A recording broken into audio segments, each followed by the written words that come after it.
Vote चोरी अगर है तो सबसे बड़ा एंटी नेशनल वर्क तो है ही, तो क्राइम। आप ये समझिए, हम लोग लंबे समय से मांग कर रहे हैं कि बैलेट पेपर से चुनाव होना चाहिए। कल मैंने सत्ता पक्ष को, विपक्ष को, सबको सुना। बैलेट पेपर से चुनाव कराने में क्या आपत्ति है? उन्होंने कहा कि समय कम लगता है ईवीएम के जरिए। तो जब आप 7 फेज में चुनाव कराते हैं, जो फर्स्ट फेज में जो वोट करता है उसको 2 महीने इलेक्शन के रिजल्ट के लिए इंतजार करना पड़ता है, तो फिर क्या दिक्कत है? वो एक दिन और इंतजार कर लेगा, लेकिन लोगों के मन में कोई सवाल शंका ना रहे ना, तो बैलेट पेपर से चुनाव करा दो। बहुत सारी ऐसी चीज़ें हैं जिस तरह से वोट कटे हैं, उन पे लोगों के मन में भय और शंका है। आज मैं जब रिफॉर्म पे बोलूँगा तो अपनी बहुत सारी बातों को रखूँगा। बाबा साहब अम्बेडकर ने इस पर बहुत अच्छे थॉट्स दिए। चौधरी चरण सिंह जी ने, फुले साहब ने, पेरियार साहब ने, सब ने बहुत से जो है इनके विचार रहे हैं, और उन्होंने वोट को समाज की शक्ति के रूप में जो है माना है, सामाजिक न्याय की शक्ति के विकास के रूप में माना है, सहयोग के रूप में माना है। इसलिए अगर वोट की चोरी होती है तो ये तो वाकई में एंटी नेशनल वर्क है, इस पर तो सख्ती से काम होना चाहिए। राहुल गांधी ने किया था जिसके तहत चीफ इलेक्शन कमिश्नर को स्पेशल इम्यूनिटी दी गई, उसके तहत उसके बाद कोई कार्रवाई नहीं हो सकती जब तक वो चेयर पे है, तो क्या कहना चाहिए? आप ये समझिए, अगर आपको सुनिश्चित हो जाए कि आप कोई भी अपराध करें और उस पर कोई कार्रवाई नहीं होगी, तो फिर तो आप कोई भी अपराध कर सकते हैं ना भाई। संविधान के दायरे में सभी के ऊपर कोई ना कोई तो निर्देशन होना चाहिए। जैसे सत्ता है, सत्ता के ऊपर जो है जनता का अंकुश है, जनता के ऊपर जो है संवैधानिक अंकुश है, संविधान को स्पष्ट करने के लिए सुप्रीम कोर्ट है। तो इलेक्शन कमिश्नर ऐसे कौन सी अलग सी वो होगी है कि उनको जो है बिल्कुल फ्री होल्ड कर दिया। और फ्री होल्ड कर दिया है तो वो अगर कोई अपराध करेंगे तो उनसे पूछताछ नहीं की जाएगी क्या? उनसे उनकी जवाबदेही किसके प्रति है? यहाँ तो हर व्यक्ति की जवाबदेही, यहाँ तो राष्ट्रपति जी से सुप्रीम कोर्ट ने सवाल पूछे थे, अभी सीजीआई ने पूछे, मेरे याद है अच्छी तरह से। तो वो राष्ट्रपति जो देश की सर्वोच्च नागरिक हैं, तो क्या राष्ट्रपति से बड़े हो गए इलेक्शन कमिश्नर?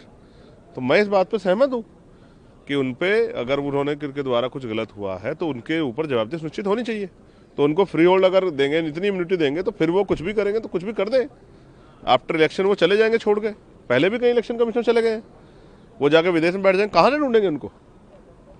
देखिए, ये उन्होंने जो कहा है बड़ा सोच समझ के कहा होगा, और ये उनकी जानकारी के आधार पर उन्होंने कहा है, तो बहुत गंभीरता का गंभीर सवाल खड़ा किया। इसका जवाब सरकार दे। लेकिन मैं आपको स्पष्ट कर दूं कि इस देश में वोटिंग राइट जो है वो बाबा साहब अम्बेडकर के अथक प्रयासों से मिला है। बाबा साहब ने कॉन्स्टिट्यूएंट असेंबली की डिबेट्स में और उससे पहले गोलमेज कॉन्फ्रेंस में,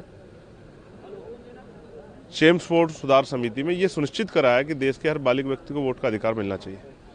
तो बाबा साहब अम्बेडकर के द्वारा दिए गए इस हथियार को, जो हमारी समाज, जो हमारी सुरक्षा का अधिकार, हमारे सम्मान का, स्वाभिमान का जो अधिकार हथियार है, इसको हम ऐसे नहीं जाने देंगे। ये बात मैं सरकार को और इलेक्शन कमीशन को स्पष्ट करना चाहता हूँ। आप इलेक्शन कमीशन के ऑफिस जाइए ना, अगर आपको कोई परेशानी, आप एज ए पार्टी जाइए, देखिए कौन आपको मिल जाएगा। वो तो ऐसे बन के बैठे कि उनको कोई, उनसे कोई बात ही नहीं कर सकता है। हम लोग इलेक्शन कमिश्नर ऑफिस जाते हैं, हमारी टीम, कोई मिलता ही नहीं, एप्लीकेशन देके आ जाओ, जब उनका मन होगा तब वो आपको एंटरटेन करें। कोई तो एक आदमी हो, यहाँ प्राइम मिनिस्टर से मिलना चाहते हैं, राष्ट्रपति, उनके यहाँ भी प्रोटोकॉल है, लेकिन वहाँ कोई एक आदमी तो बैठा है ना जो आपको रिस्पॉन्ड करता है, वहाँ तो कोई भी नहीं है। तो मैं स्पष्ट कर रहा हूँ, इलेक्शन कमिश्नर हो, इलेक्शन कमीशन हो, ये सब संविधान के अंदर जनता के लिए, हितों के लिए है ना, जनता की वोट के अधिकार को। और कहाँ है इलेक्शन? वो जो वोट बढ़ाने की बात करें 75 साल की डेमोक्रेसी में, तो आप मुझे बताने का काम कीजिए कि जितने % वोट लेके सरकार बनती है उससे ज़्यादा % लोग तो वोट ही नहीं करते हैं भाई। 36% वोट लेके सरकार बनती है, ओवरऑल 60% पोलिंग होता है, 40% लोग वोट ही नहीं करते हैं। तो क्या बढ़ा रहे हो आप लोग? 60% लोगों से आप डेमोक्रेसी चला रहे हो, केंद्र की सरकार बना रहे हो, स्टेट की सरकार बना रहे हो, तो अब क्या बढ़ा रहे हो? कुछ नहीं है।